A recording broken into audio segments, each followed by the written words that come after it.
Imagine getting a call at 3:30 a.m. that someone you love has been struck by a drunk driver. Everything goes numb and you brace yourself for the worst. This is why the penalty for drunk driving should be maximized. This topic is one that is very important to me because I personally know someone stare death in the face due to being hit by a drunk driver. Drunk driving, unfortunately, has become one of the very prominent problems of the road in today's society. Every year, 1.5 million drivers are charged with DWI.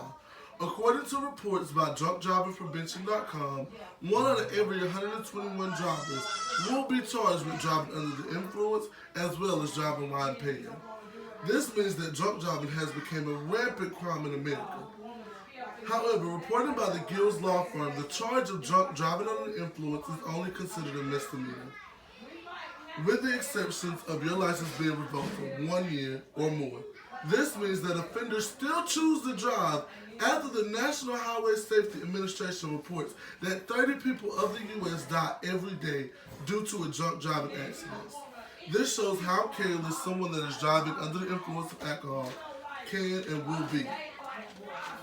My solution to the problem is that drunk driving offenders are charged with attempted murder. Offenders that are charged with attempted murder are less likely to commit the crime when knowing they are facing a felony. If they are caught, the jail time is almost guaranteed. Also, the charges seem to stick longer when charged with the felony. Many may say the conviction is not fitting for the crime. However, in an article by the BEC Track, a convicted driver has driven up to 80 times before he or she is ever caught. That means that they have endangered several lives up to 80 times before anyone suspected them of drunk driving. If this change is enforced, many will think twice before getting under the wheel after drinking alcohol or driving under the influence of drugs. If the change is not enforced, the number of the repeat offenders will rise past the national average of 1/3. So, if the crime is magnified, the offenders will try and be more cautious of the lives that they can affect, or if the change is not influenced, it will continuously put lives in danger. So, in this speech, I have gave you the problems of drunk driving, the effects of drunk driving, and how the problems can be fixed. It is up to you. If you can, find it in your hearts to imagine your loved one being in an accident with a drunk driver. How would you feel? What would you say? Then, find it in your mind to help afflict the change and help stop others from feeling the same way. Any questions?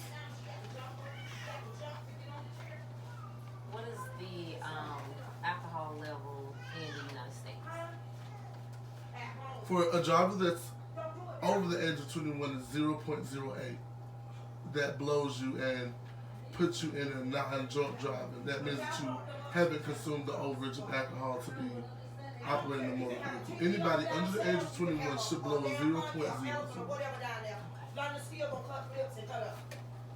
You said you had one of your loved ones had an encounter. How did that turn out? What was the outcome? Actually, their wreck became fatal. So someone that was in that passenger seat died, and I seen the effects of her picking up the pieces of her life after someone that she cared about died due to it being struck by a drunk driver. So alcohol did play a part in the lady's fatality. Thank you. Thank you.